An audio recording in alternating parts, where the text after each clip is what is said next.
సిరిసిల్ల విద్యుత్ సెస్ను ఎన్సీసీడీఎస్లో విలీనం చేయడాన్ని స్వాగతిస్తున్నామన్నారు రాజన్న సిరిసిల్ల జిల్లా బోయినపల్లి మాజీ జెడ్పీటీసీ పులి లక్ష్మీపతి గౌడ్. బోయినపల్లిలో మీడియాతో మాట్లాడిన ఆయన సిరిసిల్ల ఏరియా మెట్ట ప్రాంతం కావడంతో అప్పటి ఎమ్మెల్యే రాజేశ్వరరావు రైతులకు మంచి నాణ్యమైన అందించాలనే లక్ష్యంతో 1970లో సెస్ సంస్థను ఏర్పాటు చేశారన్నారు. ఇప్పటి వరకు రైతులకు నాణ్యమైన విద్యుత్ అందిస్తూ లాభదాయకంలో ఉన్న సెస్ గత కొన్ని సంవత్సరాలుగా పాలకుల తీరుతో నష్టాల బాటలకు వెళ్లిందన్నారు. గత ప్రభుత్వ హయాంలో మధ్య మానేరు జలాశయంలో కొన్ని గ్రామాలు మునిగిపోగా అక్కడ తొలగించిన సామాగ్రికి లెక్కలు లేకుండా చేసి అమ్ముకున్నారని ఆగ్రహం వ్యక్తం చేశారు. సెస్లో జరుగుతున్న అవినీతిని గ్రహించిన కాంగ్రెస్ ప్రభుత్వం సెస్ను ఎన్సీడీసీఎల్లో విలీనం చేసి రైతులకు మేలు చేయాలని చూడడం అభినందనీయమని అన్నారు. ఎన్సీడీసీఎల్లో విలీనంతో రైతులు వినియోగదారులకు ఎలాంటి ఇబ్బందులు లేకుండా ఉంటాడని ఆశాభావాన్ని వ్యక్తం చేశారు.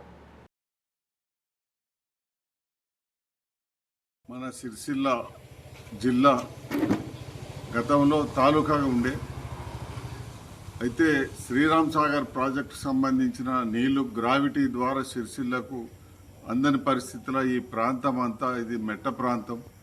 రైతులు వ్యవసాయ నీరు లేక ఇబ్బంది పడే పరిస్థితిని అప్పటి ప్రభుత్వం 1970లో ప్రభుత్వం గుర్తించి ఈడ విద్యుత్ శక్తి ద్వారా 100% ఈ గ్రామాలకు విద్యుత్ సౌకర్యం కల్పించి వ్యవసాయానికి సపోర్ట్గా ఉండాలనేటువంటి ఉద్దేశంతో ఇక్కడ కోఆపరేటివ్ ఎలక్ట్రిక్ సప్లై సొసైటీ అనే ఒక సహకార సంస్థను ఏర్పాటు చేసి దాని ద్వారా అప్పటి ఎలక్ట్రిసిటీ బోర్డు నుంచి విద్యుత్తు హోల్సేల్ కొనుగోలు చేసి ఇక్కడ రైతాంగానికి అందించే లక్ష్యంతో అప్పుడు ఏర్పాటైంది.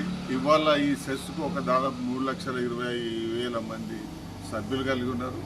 అయితే అప్పుడు ఏంది కదా అంటే ఒక విద్యుత్ కనెక్షన్ ఇవ్వాలంటే చాలా ఇబ్బందిగా ఉండే.